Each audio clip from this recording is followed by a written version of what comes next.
என் பிரியமானவர்களே, உங்க அனைவருக்கும் கர்த்தர் நாமத்துக்கு ஸ்தோத்திரம். இந்த நேரத்துல நம்ம பைபிள் ஸ்டடியில நம்ம பார்க்க போற தலைப்பு என்னன்னாக்கா, ஹமாத்தியாலஜி. பாவவியல குறித்து நம்ம பார்க்க போகிறோம். ஏன் நம்ம இப்போ பாவவியல குறித்து பார்க்க போறோம்னா, அப்பதான் நமக்கு தெளிவு கிடைக்கும். நம்ம எப்படி வாழணும்? இந்த பூமியில வாழ்ற நம்ம எப்படி வாழணும்னு. ஏன்னா இன்றைக்கு ஒரு சிலர்கள் பாவத்தை குறித்து அவங்க என்ன சொல்லுவாங்கன்னாக்கா, நம்ம வந்து கிருபையில இருக்கிறோம். சோ நம்ம சுதந்திரமா இருக்கலாம். சுதந்திரமா வாழலாம். எப்படி வேணாலும் வாழலாம். சொல்லி, இந்த எண்ணம் ஏன்னா அவங்க அப்படியாக வேத வார்த்தைகளை தவறாக புரிந்து கொண்டு, அவங்க என்ன செய்றாங்க, எண்ணம் போல வாழ்க்கை. சரி நம்ம எண்ணம் போல வாழலாம். குழியில விழுந்தாலும் பிரச்சனை இல்ல. அந்த குழிக்குள்ள இருந்தாலும் நான் கிருபையில தான் நான் இருப்பேன். குழிக்குள்ள சுத்துனாலும் நான் கிருபையில தான் இருப்பேன். பாருங்க, இன்னைக்கு ஒரு மனுஷன் வந்து குழியில போய் விழுகுறான். ஏன் இது கேட்கிற நீங்களே ஒரு இடத்துக்கு நடந்து போறீங்க. நீங்க நடந்து போகும்போது அந்த குழிய நீங்க பார்க்கல. அந்த குழியில விழுந்துட்டீங்க. இப்போ அந்த குழியில விழுந்த பிற்பாடு நீங்க என்ன செய்வீங்க? ஆண்டவர் நமக்கு கிருபைய குடுத்துட்டாரு. அதனால நம்ம இப்படியே உட்கார்ந்துரலாம். ஆண்டுடைய நன்மையும், கிருபையும் என்னை தொடரும் சொல்லி அப்படியே உட்கார்ந்திருக்கலான்னா, அப்படியே உட்கார்ந்திருப்பீங்களா? ரவும், பகலும் அசையாம அங்கேயே உட்கார்ந்திருக்க முடியுமா? நீங்க என்ன செய்வீங்க? உடனடியா குழியில விழுந்துட்டீங்கன்னா, நீங்க அந்த குழியில இருந்து தான் நீங்க எழுந்திரிக்க பார்ப்பீங்க. ஒரு ஒரு வீடியோ பார்த்தேன். அந்த வீடியோல வந்து ஒரு சிறுத்தை வந்து ஒரு குழியில விழுந்துருச்சு. ஆனா அந்த சிறுத்தை வந்து தவிக்குது. அந்த குழிக்குள்ள எப்படியாவது எழுந்திருக்கணும்னு சொல்லி தவிக்குது. கடைசி வரைக்கும் அதால வந்து மேல வர முடியல. ஆனா, அங்க கண்ட ஒரு சில மனிதர்கள் என்ன செய்தார்கள் என்றால், அவர்கள் அந்த அந்த சிறுத்தைய வெளிய கொண்டு வருவதற்கு, அவர்கள் வந்து ஒரு சில கருவிகள பயன்படுத்தி, அந்த சிறுத்தைய வெளிய கொண்டு வந்தார்கள். பாருங்க, ஒரு சாதாரண ஒரு சிறுத்தைங்க. அந்த சிறுத்தை, அது ஒரு மிருகம். அதற்கு சென்ஸ் இல்ல. அதற்கு வந்து நம்மள மாரி நாலேட்ஜ் இல்ல. அது நம்மள மாரி போயிட்டு ஸ்கூல்லயோ, காலேஜ்லயோ போய் படிக்கல. பிஹெச்டி தான் போயிட்டு வாங்கிட்டு வரல. ஆனா, அப்படியாப்பட்ட ஒரு சாதாரண ஒரு சிறுத்தை, ஒரு மிருகம் அந்த குழியில விழுந்துருச்சு. அது குழியில இருந்து அது வந்து வர பாக்குது.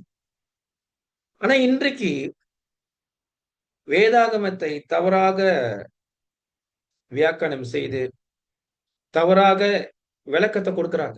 என்ன குடுக்குறாங்கன்னாக்கா, நம்ம எல்லாமே கிருபையில இருக்கிறோம். நம்ம எல்லாமே பலவீனம். நம்ம எல்லாமே பாவி. சோ, நமக்கு நம்ம நியாயப்பிரமாணத்துல வாழல. நம்ம கிருபையில வாழ்றோம். பரவால்ல. குழிக்குள்ள விழுந்தாலும், அந்த குழியிலேயே இருப்போம். குழியிலேயே சுத்திக்கிட்டு இருப்போம். அப்படின்ட்டு இன்றைக்கு பலர் இந்த போதனையில மாட்டிக்கொண்டவங்கலாம் குழியிலேயே தான் இருக்கிறாங்க. அவங்க வெளியாவல. ஆண்டவருடைய பரிசுத்த தரத்தை தவறுவதே ஒரு பாவம். ஒரு ஸ்டாண்டர்ட் இருக்கு. நமக்கு எல்லாருக்கும் பலவீனம் இருக்கு. யாருமே பெர்ஃபெக்ட் இல்ல. இங்க பார்க்கிற, இந்த வீடியோ பார்க்கிற, கேட்கிற, இந்த பைபிள் ஸ்டடில கற்றுக்கொள்கிற யாருமே பெர்ஃபெக்ட் இல்ல. Including me. நானும் பெர்ஃபெக்ட் இல்ல. பட் நம்ம என்ன செய்யணும்? நம்ப முயற்சி பண்ணணும். குழியில விழுந்துட்டா நம்ம எழுந்திரிக்கணும். எழுந்து நம்ப ஒரு வெற்றியாளர்களாக மலை மேல நம்ம நிக்கணும். மலை மேல நம்ம நிக்கணும். மலை மேல் உள்ள பட்டத்துல நம்ம வந்து வெளிச்சமா காணப்படணும். வெளிச்சத்தின் பிள்ளையா இருக்கணும். அதான் அந்த உலகத்துக்கு நம்ம உப்பும், வெளிச்சமா இருக்கணும். ஆனா அத தவறிட்டா, கடைசி வரைக்கும் உப்பும் ஆக முடியாது, வெளிச்சமும் ஆக முடியாது. குழிக்குள்ளேயே பலவீனம், பலவீனம். நான் இப்படிதான் சொல்ட்டு, கிருபை, கிருபை, கிருபை, கிருபைன்னா பாவம். ஏன்னா நம்ம தவறிட்டோம். தேவனுடைய சித்தத்திற்கு எதிராக செயல்படுவது பாவம். தேவனுடைய மகிமைக்கு குறைவுபடுவது பாவம். இன்றைக்கு எத்தன பேருங்க ஆண்டவருக்கு வந்து முழுமையா அந்த மகிமைய குடுக்குறீங்க? இன்னைக்கு எல்லாமே மகிமைய வந்து நம்ம திருடிக்கிறோம். ஒரு உதாரணம் நான் சொல்லிர்றேன் எப்படின்னு.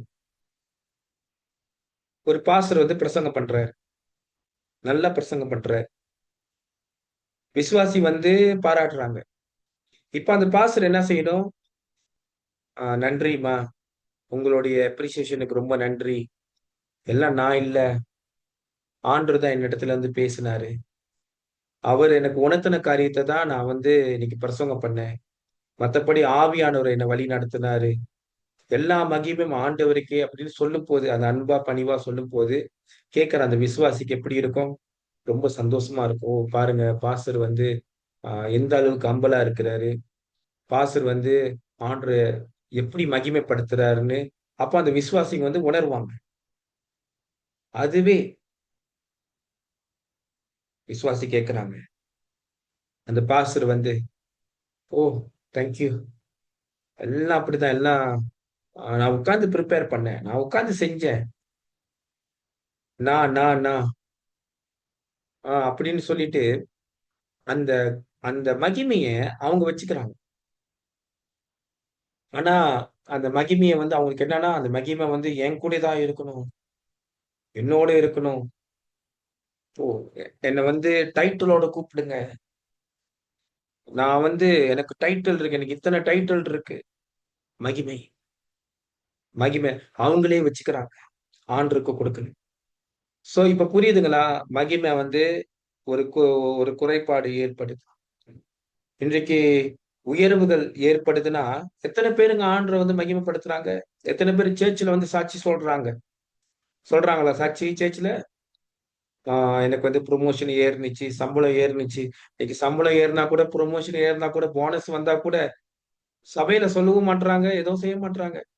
இன்னைக்கு வந்து ஆண்டவர் என்ன ஆசீர்வதித்தாரு. என்னுடைய சம்பளம் வந்து உயர்வாக்கினார். அவருக்கே மகிமை.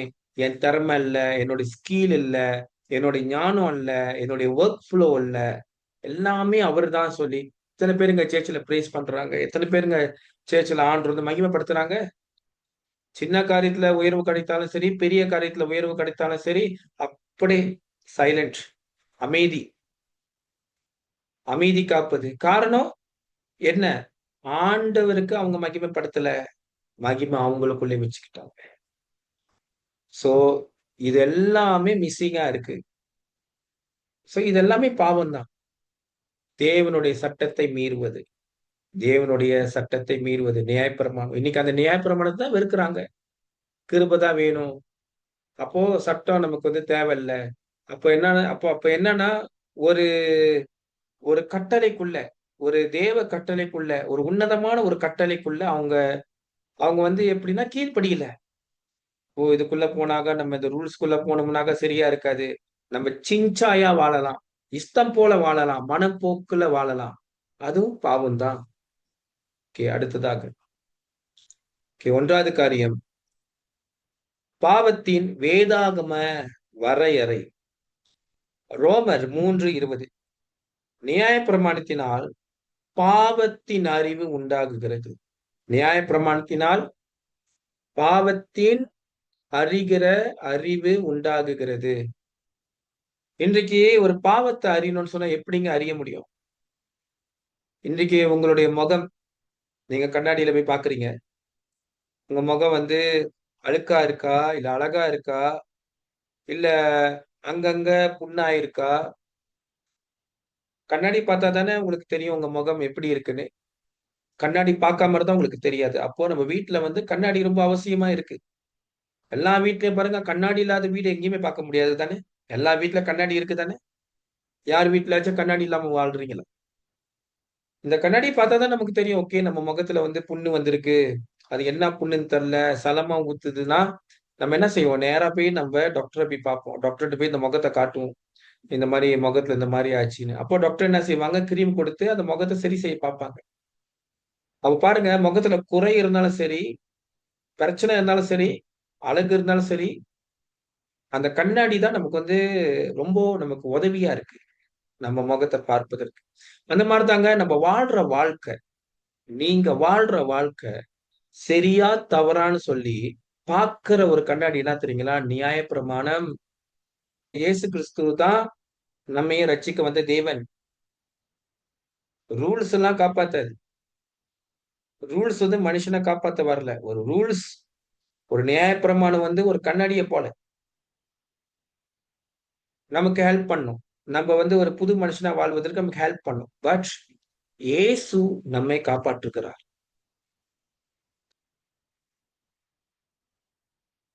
பாருங்க, நியாயப்பிரமாணம் நமக்கு வந்து ஒரு கண்ணாடிய போல. நம்மை ரட்சிக்காது. நம்மை ரட்சிக்கிறவர் ஆண்டவராகிய இயேசு கிறிஸ்து. ஆனால் நியாயப்பிரமாணம் நமக்கு வந்து ஒரு கண்ணாடி. அப்போ நியாயப்பிரமாணமும், கிருபையும் நமக்கு தேவை. நம்ம கிருபையினால நம்ம ரட்சிக்கப்பட்டோம். ஆண்டவருடைய கிருபையினால நம்ம ரட்சிக்கப்பட்டோம். நியாயப்பிரமாணம் நமக்கு ஹெல்ப் பண்ணுது.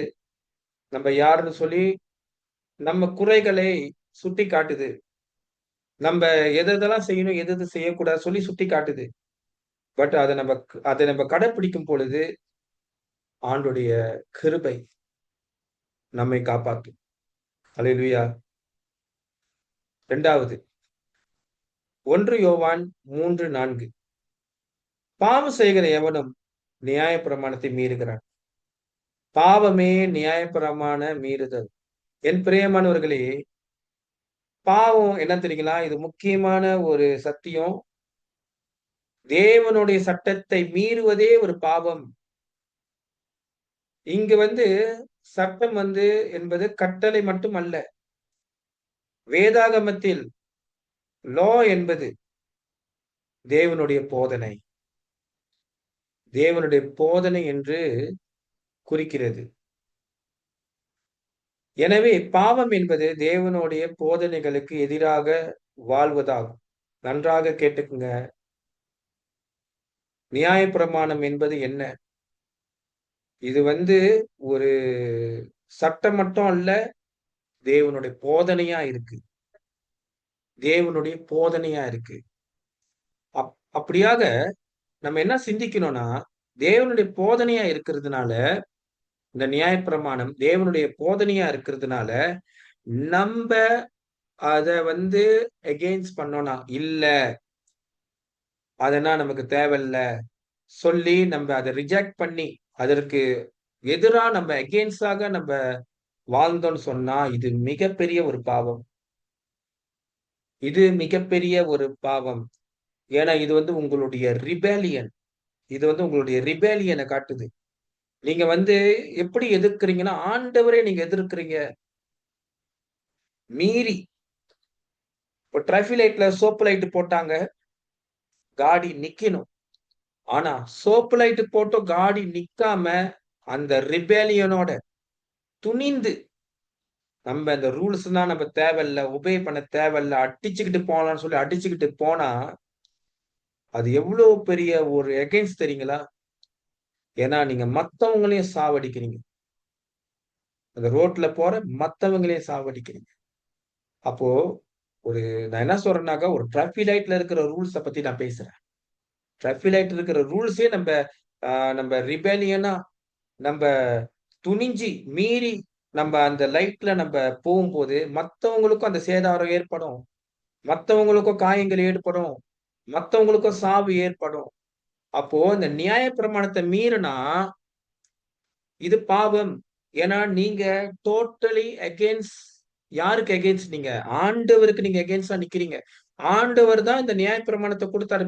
பின்ன யார் குடுத்தா இந்த நியாயப்பிரமாணம்? ஆண்டவர்கிட்ட இருந்து வந்தது தான் இந்த நியாயப்பிரமாணங்கள், இந்த கட்டளைகள் எல்லாமே, இந்த சட்டதிட்டங்கள் எல்லாமே. பட் அதே ஆண்டவர நம்ம எதிர்க்கிறோம்னா, புரிந்து கொள்ளுங்களேன். அவரு கொடுத்த சட்டதிட்டங்கள அவர எதிர்க்கிறோம்னு சொன்னா, அப்ப நம்ப யாரு? அப்ப நம்ம ஒரு ரிபேலியன், ஒரு முரட்டாட்டக்காரர்கள். நம்ம ஒரு முரடு பிடிக்கிறவர்கள். நான் இப்படிதான் போய் சாத்துவேன். எனக்கு ரூல்ஸு எனக்கு ஒரு வெங்காயமும் வேணாம். நான் இப்படிதான் போய் சாத்துவேன். இப்படிதான் போய் அடிப்பேன். இதனால என்ன ஆவுது? மத்தவங்க பாதிக்கப்படுறாங்க. லிசன் மத்தவங்க பாதிக்கப்படுறாங்க. நியாயப்பிரமாணத்த மீறுறதுனால, ஆண்டோடைய போதனைய மீறுறதுனால, மக்களுக்கு நம்ம தவறாக போதிக்கிறதுனால, என்ன ஆவுது? அவங்களும் சேர்ந்து சாவுறாங்க உங்க கூட சேர்ந்து. இது என்னன்னாக்கா, டோட்டலி நீங்க யார அகைன்ஸ்ட் பண்றீங்கன்னா, ஆண்டவர நீங்க அகைன்ஸ்ட் பண்றீங்க. இதெல்லாமே பாவம், பாவம், பாவம்.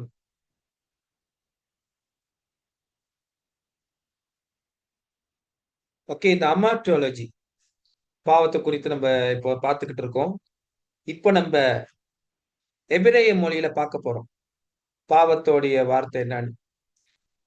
எபிரேய மொழியில சாத்தா எபிரேயர் மொழியில சாத்தா. சாத்தானா பாவம். இது பழைய ஏற்பாட்டில் மிகவும் பொதுவாக பயன்படுத்தப்படும் பாவத்தை குறிக்கும் சொல். சுமார் 522 முறை பயன்படுத்தப்பட்டு உள்ளது. அதோடைய அடிப்படை அர்த்தம் சாத்தா என்கிற இந்த எபிரேயர் பதத்துல இருக்கிறத சாத்தாவுடைய அடிப்படை அர்த்தம் என்னன்னாக்கா, இலக்கை தவறுறீங்க, குறி தவறுறீங்க. ஓகே, இப்போ செம்சன் செம்சனுடைய இலக்கு என்ன? அவனுடைய இலக்கு, அவன் இஸ்ரவேல் ஜனங்களை ரட்சிக்க வந்தவன். செம்சன் என்றால் இஸ்ரவேலின் இரட்சகன். அவன் ஆண்டவருக்காக நசரேய விரதத்திலும் சரி, எல்லாத்திலும் சரி, அவன் வந்து அந்த அந்த சட்டத்தை அவன் கடைப்பிடித்து அவன் நடக்கணும். அவனுக்குள்ள நிறைய ரூல்ஸ் இருக்கு. அவன் மதுபானம் அருந்தக்கூடாது சொல்லி பல காரியங்கள் இருக்கு. ஆனா அவனுடைய இலக்கு நீங்க பார்த்தீங்கன்னாக்கா, இஸ்ரவேல் ஜனங்கள் மீது இல்ல. அவனுடைய குறி இஸ்ரவேல் ஜனங்கள் மீது இல்ல. இஸ்ரவேல் ஜனங்கள இஸ்ரவேல் ஜனங்கள காப்பாத்தணும், இஸ்ரவேல் ஜனங்கள விசாரிக்கணும்னு இல்ல. அவனுடைய குறி எல்லாம் எங்க போச்சுன்னா தவறிருச்சு. அதான் சொல்றேனே, குறி தவறுதல். இலக்க தவறிட்டான்.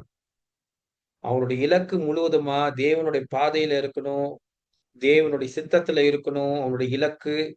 ஆனா குறி குறி தவறி அவன் பெலிஸ்தீன் பெண்ணோட போயிட்டான். பெலிஸ்தீன் பெண்ணோட போய் என்ன செஞ்சான்? பாவத்திலே இருந்தான். மடியிலே படுத்து கிடந்தான். அந்த பொண்ணு மடியிலே படுத்து கிடந்தான். இதுதான் நான் சொல்றேன். அவன் இலக்க தவறிட்டான். அவன் யாருங்க? ஆண்டவரால தேர்ந்தெடுக்கப்பட்டவன். ஆண்டவர் மிகப்பெரிய திட்டம் அந்த செம்சன் மீது வைத்திருந்தார். ஆனால் அந்த செம்சனை பாருங்க, வழி தவறி பெண்ணோட மடியில படுத்து கிடந்தாங்க. அந்த பெலிஸ்தீன் பெண்ணோட தான் அவன் இருந்தான். அவ பாத்தீங்களா? கரெக்ட். கடைசியா என்ன ஆயிட்டான்? அவனை பொம்மையாக்கிட்டாங்க. அவன் கண்ணை பிடுங்கி, அவனை குருடனாக்கி, அவனை அசிங்கப்படுத்தி, அவனை கொடுமைப்படுத்தி, அவனை அடிமைப்படுத்தி, அவன் ஒரு கம்பீரமானவன். ஆண்டவர் அவனை கம்பீரமா வைத்திருந்தார். சிங்கத்தையே கிழித்து போடுகிறவன். அப்படியாப்பட்ட சிங்கம் போல இருந்தவனை சாய்ச்சிட்டாங்க. ஏன் சாய்ச்சாங்க? பிகாஸ் அவன் வந்து குறி, அவனுடைய இலக்கு தவறிவிட்டது. ஆண்டவரை நோக்கி போல. இஸ்ரேல் ஜனங்க மீது அவன் என்னென்ன அவனுக்குள்ள அந்த ஒரு ரோல்ஸ், அவனுடைய ரெஸ்பான்சிபிலிட்டி எல்லாத்தையும் அவன் தவறிட்டான். தவறி தேவையில்லாம போயிட்டு அந்த பொண்ணோட மடியில போய் படுத்து கிடந்தான். பாவம் பிரியமானவர்களே. அப்பா அம்மா பேச்ச கூட அவன் கேட்கல. எதிர்த்துக்கிட்டு போனான். சோ இதுதான் சாத்தா. 522 முறை பயன்படுத்தப்பட்டிருக்கு. சோ ஆகவே நம்ம இதுல என்ன பார்க்கலாம்னாக்கா, ஆண்டவர் வந்து நமக்கு வந்து பல சித்தங்களை வைத்திருக்கிறார். நம்மை கொண்டு பெரிய திட்டங்களை வைத்திருக்கிறார். ஆனா நம்ம இலக்க நம்ம என்ன சொல்றோம்? நம்ம இலக்க தவறிட்டோங்க. சாத்தானுடைய பாதையில போயிட்டோம். ஆண்டவர் என்ன ஆசைப்பட்டாரு? என் மகன் இப்படி இருக்கணும், இப்படி இப்படி ஊழியம் செய்யணும். ஆ அந்த அந்த சிட்டில இருக்கிற ஜனங்கள என் மகன் போய் காப்பாத்தணும். இன்னைக்கு நீங்க எல்லாரும் ஊழியம் செய்றீங்க. ஆண்டவர் உங்க மீது மிகப்பெரிய திட்டத்த வைத்திருக்கிறார். உங்க சிட்டில, உங்க பட்டணத்துல ஆண்டவர் உங்கள கொண்டு பெரிய பெரிய பர்ப்பஸ் வச்சிருக்கிறார். ஆனா உங்க சிட்டிய விட்டுட்டு, அங்க இருக்கிற ஜனங்கள பார்க்கிறத விட்டுட்டு, எனக்கு அங்க போனா பதவி கிடைக்குது, எனக்கு இங்க போனா பதவி கிடைக்குதுன்னு சொல்லிட்டு, பதவியை நோக்கி போறாங்க பார்த்தீங்களா? அது கூட இலக்கு தவறுதல். சபைக்கு வந்துகிட்டே இருப்பாங்க. சபைக்கு வந்துகிட்டே இருக்கிறவங்க, திடீர்னு அவங்களுடைய இலக்கு தவறி, ஞாயித்துக்கிழமை வந்து திடீர்னு என்ன ஆச்சுன்னா, ஒரு உதாரணம். கம்பெனி வந்து கூப்ட்டு, "ஓகே, நீ ஞாயித்துக்கிழமை வேலை செய்யி. உனக்கு சம்பளம் தரேன். இன்னும் உனக்கு டபுளா உனக்கு ஏத்தி கொடுக்கிறேன்னு" சொன்னா, அதுக்கு உட்படாதவன், "பரவால்ல, எனக்கு அப்படியாப்பட்ட சம்பளமே எனக்கு வேணாம். ஞாயித்துக்கிழமை நான் வந்து சபைக்கு போணும், சர்ச்சுக்கு போணும்" சொல்லி நிக்கிறான் பார்த்தீங்களா? அவன் தாங்க. அவன் எப்படி இலக்க தவறவே இல்ல. அவன் இலக்குல கரெக்ட்டா இருக்கான். அவன் சபைக்கு போறதுல கரெக்ட்டா இருக்கான். சபை கூடுதல விடுதல. ஏன்னா கரெக்ட்டா இருக்கான். ஆனா, எனக்கு வந்து இவ்ளோ சம்பளம் கிடைக்குது. ஞாயித்துக்கிழமை வேலை செஞ்சாலும் எனக்கு சம்பளம் கிடைக்குது. பரவால்ல. ஆ நான் ஆன்லைன்ல பார்த்துக்கிறேன் பிரசங்கத்த. பரவால்ல. அதான் லைஃப் தான் இருக்கு. லைஃப்ல பார்த்துக்கலாம். ஆ நான் வந்து அந்த இதுல பார்த்துக்குவேன். சொல்ட்டு, இந்த மாரி சபைக்கு போவாம, சம்பளத்துக்காக, பணத்துக்காக ஓடுறாங்க பார்த்தீங்களா? இதெல்லாம் இலக்கை தவறுது. இலக்க தவறி போறாங்க. இதுதான் ஒரு உதாரணம். இது வந்து ஒரு உதாரணமா மட்டும் நான் அது குடுக்கல. இப்போ நடக்கிற சம்பவங்கள குறித்தும் நான் சேர்த்து சொல்றேன். இலக்கை தவறி போவதும் பாவம். உங்களுடைய இலக்கு என்ன? ஆண்டவர் உங்களை எதற்காக அழைத்திருக்கிறாரு? அந்த இலக்க நோக்கி போறீங்களா? இல்ல இலக்க தவறிட்டீங்களா? வேற டைரக்ஷன்ல போயிட்டீங்களா? சாத்தானுடைய பாதையில போயிட்டீங்களா? உங்களே நீங்க கேட்டுக்கொள்ளுங்க.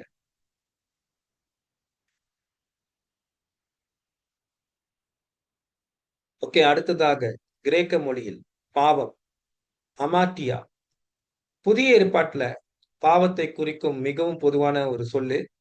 சுமார் 227 முறை இது பயன்படுத்தப்பட்டிருக்கிறது.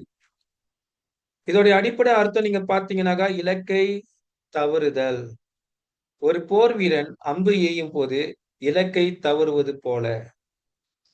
ஓகே. உங்க வாழ்க்கையில நீங்க பாருங்க, ஆண்டவர் உங்களுக்கு என்ன உங்களுக்கு ஒரு பிளான் வச்சிருக்கிறாரோ, அந்த பிளான்ல போறது தான் சரியானது ஒன்று. ஆனா நீங்க அந்த பிளான்ல போவாம, வேற வழிய நீங்க தேர்ந்தெடுத்து போறீங்க பார்த்தீங்களா? அதுதான் நான் சொல்றேன். உங்களுடைய இலக்க தவறிட்டீங்க. இது பாவம். ரொம்ப பேர் வந்து இப்ப எப்படின்னாக்கா, பாஸ்டருங்க வந்துட்டு சர்ச்ல பாட்டு நடத்த கூப்பிட்டா, ரொம்ப பேர் போமாட்றாங்க. பரவால்ல பாஸ்டர், ஆ வேற ஆளுக்கு கொடுங்க. ஏன் அந்த பாஸ்டர் சொல்றேன்னா, சும்மாவா சொல்றாரு? நிச்சயமா ஆண்டவரு அந்த பாஸ்டர் கிட்ட பேசியிருப்பாரு.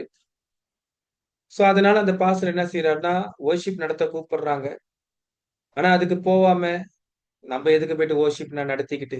நம்ம சர்ச்சுக்கு போவோம். சும்மா ஒரு கடமைக்காக உட்கார்ந்திருப்போம். பிரசங்கத்த கேட்போம். ஒரு விசுவாசியா இருப்போம். முடிச்ச உடனே நம்ம வீட்டுக்கு போவோம். நல்ல சினிமா படங்கள்லாம் போட்டு பார்ப்போம். தியேட்டருக்கு போவோம். நம்ம வந்து என்ஜாய் பண்ணுவோம். ஆ சினிமா பாடல்கள கேட்போம். ஸோ, அப்ப என்னன்னா, ஆண்டவருடைய ராஜ்யத்திற்கு செயல்பட விரும்பல. ஆனா ஆண்டவர் என்ன விருப்பப்படுறாரு, நீங்க எல்லாம் ஊழியம் செய்யணும்னு. பட் இதெல்லாமே நமக்கு வந்து ஒரு தடையா இருக்கு. ஸோ, இந்த கலாச்சாரம் எல்லாத்துக்கும் இருக்கு. எல்லாரும் தமிழ் படம் பார்க்குறாங்க. ஆ இந்த சினிமா பாட்டு எல்லாம் கேட்கறாங்க. இது எல்லாமே இந்த கலாச்சாரம் இருக்கு. இது எல்லோருக்குள்ளுமே இருக்கு. இத நான் என்ன சொல்றேன்னாக்கா, மாத்திக்குங்க. அதிலேருந்து விட்டு வெளியாவுங்க. கஷ்டமா இருக்கும். ஏன்னா காலங்காலமா அப்படியே வந்தவங்கலாம் இருப்பீங்க. இப்படியே ஊர்னவங்க இருப்பீங்க. ஆனா அதிலேருந்து கொஞ்சம் விடுபடுறதுக்கு ரொம்ப கொஞ்சம் கஷ்டமா இருக்கும். போராட்டமா இருக்கும். பட் அதிலேருந்து கொஞ்சம் கொஞ்சமா அதிலேருந்து நீங்க என்ன பண்ணுங்க, விலகுவதற்கு ஆண்டவருடைய ராஜ்யத்துல நீங்க செயல்பட, ஊழியத்திற்கு உங்க டைம குடுங்க. நீங்க ஊழியத்துக்கு அதிகமா டைம் குடுக்க, நீங்க ஒரு செல் குரூப்ல ஒரு பாஸ்டர் வந்து உங்களுக்கு வந்து கண்டிப்பா செல் குரூப்ல வந்து ஒரு முக்கிய பொறுப்பு குடுத்திருப்பாரு. பாட்டு நடத்துவதற்கோ, ஆ பொங்கோ வாசிப்பதற்கோ, அல்லது பேசுவதற்கோ, சேர்ச்சில ஒரு முக்கிய பொறுப்பு குடுத்திருப்பாரு. ஆஷரிங்கா இருப்பதற்கோ, இல்ல ஏதாவது ஒரு பொறுப்பு குடுத்திருப்பாரு. பிஸி ஆவுங்க. போங்க. ஆண்டவர நோக்கி போங்க. அந்த இலக்க நோக்கி போங்க. எல்லாரும் எல்லாருமே நம்ப எப்படின்னா இலக்க தவறிட்டோம். இலக்க தவறி எங்கெங்கேயோ போயிட்டோம். வேற வேற டைரக்ஷன்ல போய் மாட்டிக்கிட்டோம். வாங்க. அதே குழியில இருக்காதீங்க. அதே குழியில உட்கார்ந்து இருக்காதீங்க. இன்றைக்கு அந்த கிருப டீச்சிங்ல நம்பலாம் இதே குழி தான். இதே குழிக்குள்ள நம்ம இருக்கலாம். பரவால்ல கிருப கிருபன்ட்டு அதிலே ஊறாதீங்க. நம்ம ஒரு குழியில விழுந்துட்டோம்னா, ஒரு சேத்துல விழுந்துட்டோம்னா, நம்ம உடனடியா எழுந்து நம்ம குளிக்க பார்ப்போம். நம்ம உடனடியா அந்த குழியிலேருந்து நம்ம எழுந்திரிக்க பார்ப்போம். சேத்துல விழுந்தா நம்ம குளிப்போம். ஏன் குளிப்போம்னா, நம்மை நம்ம சுத்தப்படுத்த. சேத்துலேருந்து பொரளுறதுக்கு அல்ல. அப்படியே சேத்திலே பொரண்டுகிட்டு அப்படியே வாழலாம். அப்படி இல்ல. ஆண்டவர் உங்க மீது மிகப்பெரிய ஒரு திட்டத்தை வைத்திருக்கிறார். அல்லேலூயா! இன்றைக்கு நம்ம எபிரேயர் மொழியிலயும் பார்த்தோம். கிரேக்க மொழியிலயும் பார்த்தோம். சாட்டா, எபிரேயர் மொழியில சாட்டா, இலக்க தவறாதீங்க. கிரேக்க மொழியில ஹமாட்டியா, உங்களுடைய இலக்க தவறாதீங்க. ஆண்டவராகிய இயேசு கிறிஸ்து உங்கள அழைத்திருக்கிறார். நீங்க இருள்ல நடக்கிறதுக்கு இல்ல, ஒளியில நடப்பதற்கு. ஆகவே நம்ம ஆண்டவர், அவர் ஒளியா இருக்கிறார். அவர் ஒளியா இருக்கும் பொழுது, நீங்களும் ஒளியா இருங்க. ஒருவருக்கொருவர் ஒளியா நீங்க ஐக்கியப்பட்டு இருங்க. நல்ல மக்களோட சேர ஆரம்பிங்க. தவறான மக்களோட சேராதீங்க. ஆகாத சம்பாஷணை உங்க ஒழுக்கங்கள கெடுத்து போடும். ஞாபகம் வைத்துக் கொள்ளுங்க. நல்ல மக்களோட பழகும் பொழுது, ஆவிக்குரிய மக்களோட பழகும் பொழுது, நல்லா ஜெபிக்கிறவங்களோட பழகும் பொழுது, நல்லா உபவாசிக்கிறவங்களோட பழகும் பொழுது, நாமும் என்ன செய்வோம்? அவங்கள போல நம்மளுடைய கேரக்டரும் மாறும். அப்ப நம்ம என்ன செய்வோம்? அவங்களுடைய ஆவிக்குரிய ஆலோசனைகள பெற்றுக்கொண்டு நம்ம உபவாசிக்க ஆரம்பிப்போம். நம்ம ப்ரே பண்ண ஆரம்பிப்போம். நம்ம வாழ்க்கையில ஒரு சுத்திகரிப்பு வரும். ஒரு ஃபில்டர் வரும். நம்ம வாழ்க்கையில ஃபில்டர் வரது ஒரேடியா நம்ம வாழ்க்கை சுத்திகரிப்பு வந்துராது. ஞாபகம் வைத்துக் கொள்ளுங்க. நம்ம முயற்சி பண்ணும் பொழுது, நம்ம எஃபோர்ட் எடுக்கும் பொழுது, ஓகே நமக்குள்ள இந்த குறை இருக்கு. நம்ம உபவாசம் எடுத்து இத நம்ம கட்டி முறியடிக்கலாம். சோ, நீங்க ஃபாஸ்டிங் எடுக்கும் பொழுது நிச்சயமா உங்களுக்கு விடுதலை கிடைக்கும். சோ, அந்த ஃபாஸ்டிங் எடுக்கும்போது ஒரு சில பேருக்கு உடனடியா கிடைக்கும். ஒரு சில பேருக்கு டைம் எடுத்து கிடைக்கும். சோ, நிச்சயமாக நீங்க முயற்சி எடுக்கும் பொழுது, நீங்க அந்த விடுதலைய பார்ப்பீங்க. அந்த விடுதலைய பார்த்து நீங்க சந்தோஷப்படுவீங்க. ஆண்டவர மகிமைப்படுத்துவீங்க. அல்லேலூயா! அல்லேலூயா! சோ, இப்போ முடிவுரைக்குள்ள நம்ம வருவோம். நம்ம நினைவில கொள்ள வேண்டிய ஒரு முக்கியமான உண்மை என்னன்னா, பாவம் என்பது ஒரு தவறான செயல் மட்டும் அல்ல. அது தேவன் நிர்ணயித்த பரிசுத்த வாழ்க்கை இலக்கிலிருந்து விலகி, அவருடைய அவருடைய சித்தத்திற்கு எதிராக வாழும் முழு மனப்பான்மையாகும். பாருங்க, ஆண்டவர் உங்களுக்கு எந்த காரியத்த உங்களுக்கு நியமிச்சிருக்கிறாரோ, அவரு என்ன திட்டம் வைத்திருக்கிறாரோ, அந்த திட்டத்திலிருந்து நீங்க தவறுனீங்கன்னா, நீங்க முழுவதுமா பாவத்துல வாழ்றீங்க. முழுவதுமா பாவத்துல இருக்கிறீங்க. அப்போ இந்த இடத்துல என்னன்னா, நம்ம பாவத்துல இருக்கும் பொழுது, நம்மையும் ஏசப்பாவையும் முழுமையா பிரிச்சிரும். ஏன்னா, ஏசப்பா நீங்க பாருங்க, இன்னைக்கு அதான் சொன்னேன். கிளாரிட்டி இல்ல, கிளாரிட்டி இல்லன்னு நான் சொல்லிக்கிட்டு இருந்தேன். பாவத்த குறித்து ஒரு கிளாரிட்டி இல்ல. ஆ இன்னைக்கு அநேகர்களுக்கு பாவத்த குறித்து ஒரு கிளாரிட்டி இல்லாம இருக்கிறாங்க. இது செஞ்சா பாவம் இல்ல, அது செஞ்சா பாவம் இல்ல. அப்படியே தான் போய்க்கிட்டு இருக்கிறாங்க. ஆனா நான் சொல்றேங்க, பாவம் இல்லன்னு சொல்றாங்கல்ல, என்னுடைய ஒரே கேள்வி என்னன்னா, அப்புறம் எதுக்குங்க இயேசு வரணும்? எதுக்குங்க அவர் நம்மை ரட்சிக்க வரணும்?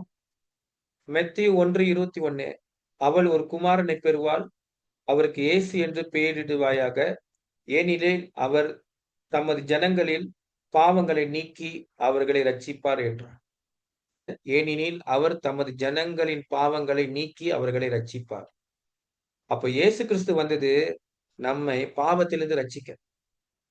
அவர் வந்ததுக்கு காரணமே பாவத்திலிருந்து நம்மை மீட்டெடுக்க தான். பாவம் இருக்கிறதுனால தான் நம்மை மீட்டெடுக்கிறதுக்கு அவர் வந்தாரு. இப்ப பாவமே இல்லன்னு சொன்னா, அப்ப ஏசப்பாக்கு இங்க என்ன வேல? ஆண்டவர் ஏன் வரணும்? ஏசப்பா 100% தேவன், 100% மனிதர். எதுக்கு அவரு மனுஷனா வரணும்? இந்த உலகத்துக்கு. பாவம் இருக்கிறதுனால தானே. ஆனா நீங்க பாவமே இல்லன்னு சொல்றீங்க. இது என்ன லாஜிக்? பாவமே இல்லேன்னா, என்ன செஞ்சாலும் பாவமே இல்லன்னா, எதற்கு ஏசப்பா வரணும்? ஏசப்பா வந்ததுக்கு காரணம், நம்ம பாவத்திலிருந்து காப்பாத்த, பாவத்திலிருந்து ரட்சிக்க, பாவங்களை நீக்கி அப்ப பாருங்க பாவங்களை நீக்கினா, அந்த பாவம் தொடர்ந்துகிட்டே இல்லங்க. முற்றிலுமா நம்மகிட்ட என்ன பாவம் இருக்கோ, அத நீக்கி, நீக்கி நம்மை ரட்சிப்பார். அப்போ நம்ம வாழ்க்கையில அடுத்ததா பாவம் இல்ல. 2ண்ட் எபிசோட், 3ர்ட் எபிசோட், 4த் எபிசோட் நமக்கு பாவம் அப்படி தொடராது. 1st எபிசோட் நமக்கு பாவம் இருக்கு. ஏசப்பா நீக்கிட்டாரு. 2ண்ட் எபிசோட்ல போம்போது பாவம் இல்லாம சுதந்திரமான ஒரு வாழ்க்கைய நம்ம வாழுவோம். நமக்குள்ள அந்த பலவீனங்கள் இருக்காது. நம்ம குழியிலிருந்து நம்ம எழுந்து விட்டோம். சேத்துக்குள்ள இருந்து ஒழப்ப மாட்டோம். புரியுதுங்களா?